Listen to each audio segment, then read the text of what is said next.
ساوتين بتمرتان عاصمة أنت هذا عن شغلكم بالله marka waxaan rabaa su'aal idin weydiiyo Maariyaha weydiiyo Maari waxaan oo timira ma meelaan gal wahay makati ada markaad bilowday oo magaalada ku bilowday ayaa dadku ku wada dhiiradeen waxa ilaahay mahadiisa dhirta inta la eg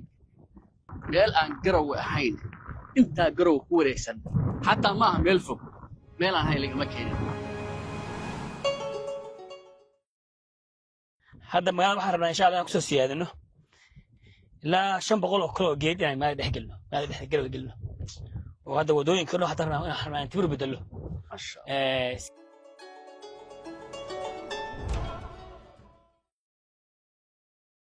inaan dadkeena dibadaha jira environment ay ku soo hiran karaan oo u dhigma kii ay arki jireen oo joogeen waxa weeye wax halka laga dhisayaa noqon maayo yani meel loo hoydo kaliya oo guri iska qofka toga loo dhiso uu galo kaliya bas waxa weeye inuu noloshiisa oo dhan dareemo noloshu ka fududahay qaabka loo noolaan jiray inay ka fududahay dhinac walbaba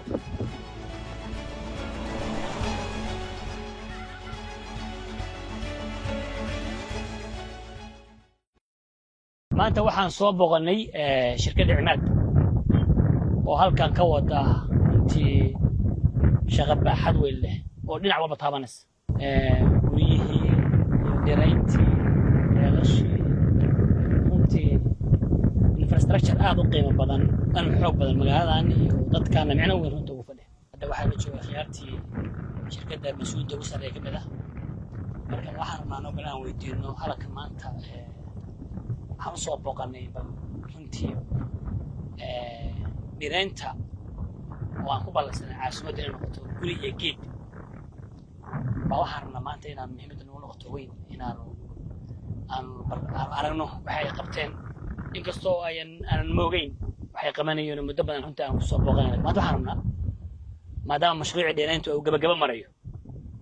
inaan bal ka wareysano khiyaarta iyo meesha wax u marayaan cabdisalaan soo dhawow oo mahadsan tahay maaraye halkan maxaad dhul ku beerteen maadaama magaaladu tahay magaaladii caasimadda Puntland runta aan rabno inay noqoto magaalo bilic leh oo waxa ugu horeeya noqoto dhiraynta gudoomiye waa mahadsan tahay aad iyo aad baan kaaga mahad celinaynaa booqashadaada joogtada ah haddaan wax yar aan warbixin yar oo kooban idin siiyo gudoomiye annagoo ka duulayna qoraahdaadii ahayd magaalada Garowe ee caasimadda Puntland waxaan ka rabnaa nin iyo geed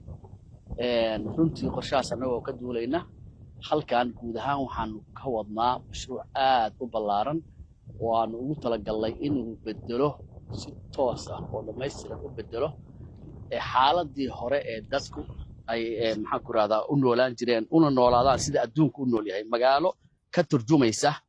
sida caalamku u nool yahay ayaan halkan ka soo wadnaa guri macnuhu maaha inaanu guri dhisno laakiin macnuhu waxa weeye inaanu dhisno deegaan dadkeena dibadda jooga ay ku soo helan karaan annagoo taa ka duulayna ayaa waxaanu bilownay iyo qoraahdaadii ahayd nin iyo geed inaanu horta bal marka ugu horeysa ka bilowno inaanu dhirayn samayno guri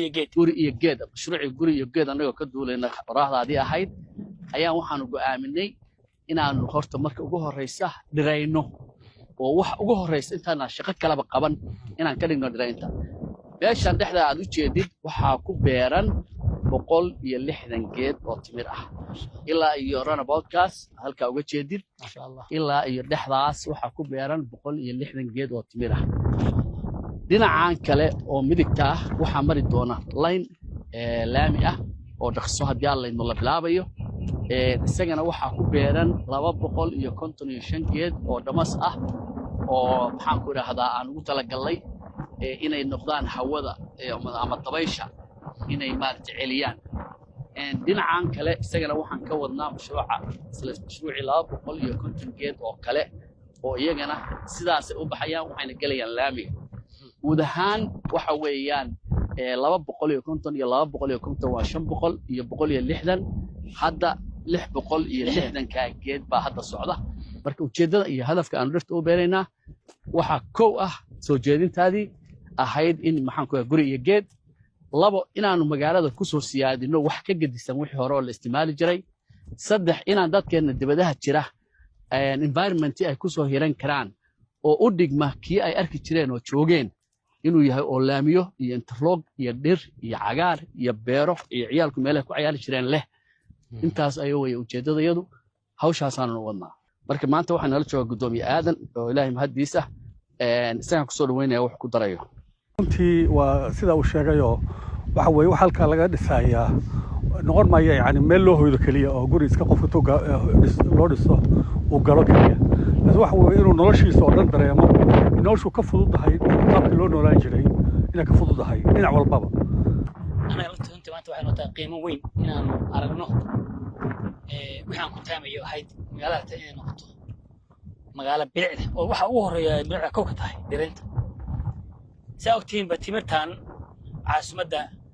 inta hadda aan joogo ku bilaabay marka waxaan rabaa inaan su'aalada weydiiyo maarayaha weydiiyo maare waxaanoo timira ma meelaan gal waayan ba ka timi waa mahadsantahay gudoomiye aad iyo aad baan runtii horta kaaga mahadcelinayaa anigoo aan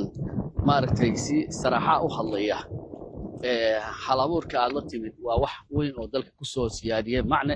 caasimaddana ku soo siyaadiyey annagana na dhiirigelisay markaad magaalada ku bilowday waxa weeye man sanna sunnatan xasana falahu ajru wa ajru man camila calayh arrintaa waa kaaga mahadnaqaynaa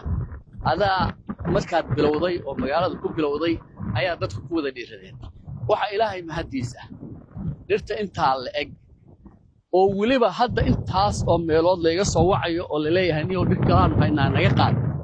meel aan garowe ahayn intaa garowe ku wareegsan xataa maaha meel fog meel aan hayn lagama keenin taasaa waxay tahay ilaahay fadligiis waxaana ogaanay intii la doono oo dhir ah